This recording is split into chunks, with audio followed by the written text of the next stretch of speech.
Okay, so uh, I'm continuing to make some of these I don't know, they're not even really tutorials. They're just my process of making things, making some comics. And I wanted to make a video that showed my very, I consider kind of a strange style that I worked in 25, 30 years ago. Um, so this is the start of a new comic. And what I'm drawing on is, get ready for this. This is finger paint paper. Um, it has a very slick finish to it, which you can even see in the video from how light is kind of reflecting on it. That's very slick. And then I'm drawing with just a Sharpie marker. I have another pen, little Micron pen, for a few details, but mostly just Sharpie. And you'll also see I haven't planned anything. When I started doing this stuff, I guess I didn't know any better. I would just start at the top of the page and just draw. No penciling, no anything, just that. Um, and I didn't even have Photoshop back then, so if I made mistakes, I would just have to be creative. But I think there's some pros and cons to this method. And one pro is that I think it's a pretty creative approach in terms of just my own creativity, and kind of, I'm surprised by how these turn out because I don't really know what I'm doing. I don't really know when I sit down to start it. I don't know what I'm going to do, and I don't know how it's going to end.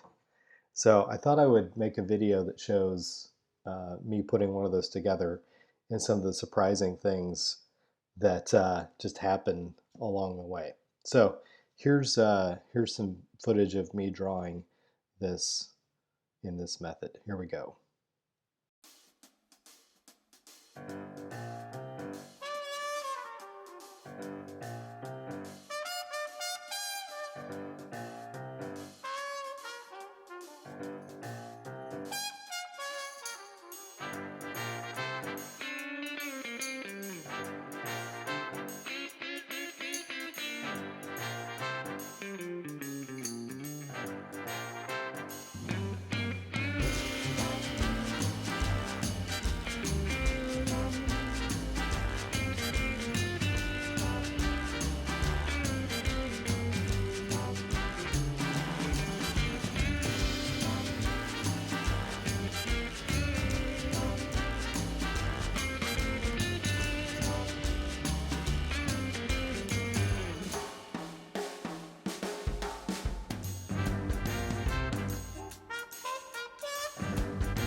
Okay, so I'm pretty happy with what I got here, and again, not really much of a plan. I do have some idea of what this will be about, but I still haven't sketched anything out or done any penciling or anything like that. Um, and some of the surprising things that come about are like writing in like left wing and right wing, because like the waffle world is a stack of flying waffles, but it flies with these two wings on either side. So it's not, Waffle World doesn't have an east and a west; it has a left and a right. That's the kind of thing I think is funny. Um, but anyway, let's get back and draw a little more and just see what happens next.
Okay, so I am almost finished with this comic. Here it is. I drew quite a bit at the bottom here.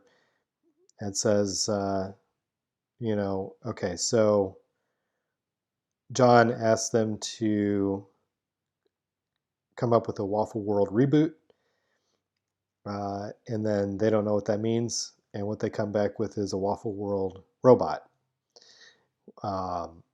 So anyway, the robot doesn't do anything, it just looks cool. So now what I'm going to do here in the bottom panel, if I can, there we go. When I used to do these a long time ago, it was when I was the children's director of a church. So the comics would always have some kind of lesson, which I don't really do very much anymore.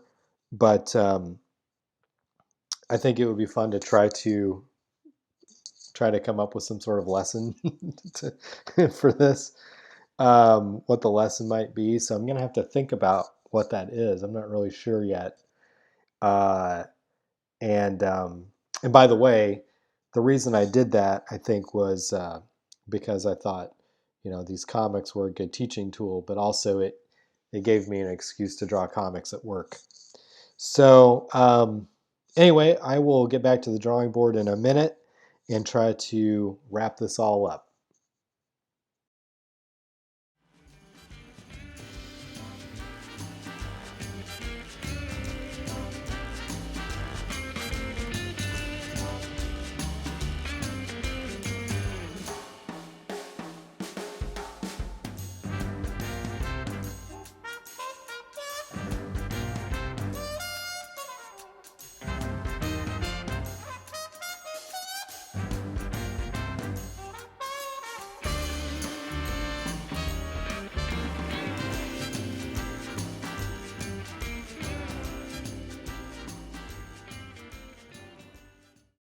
Well, I have finally finished the comic that I started earlier, and I came up with a lesson for the end.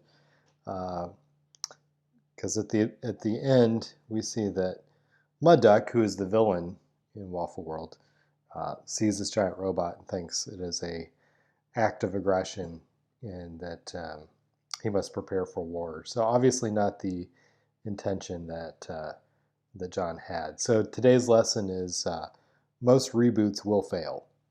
That we should try to be more original. Um, I guess the irony is that this is a Waffle World reboot. Um, but anyhow, I enjoyed sharing that strange method with you. Um, and stay tuned for more videos from John Haney Illustration, a, a source of illustration for people. Okay, bye-bye.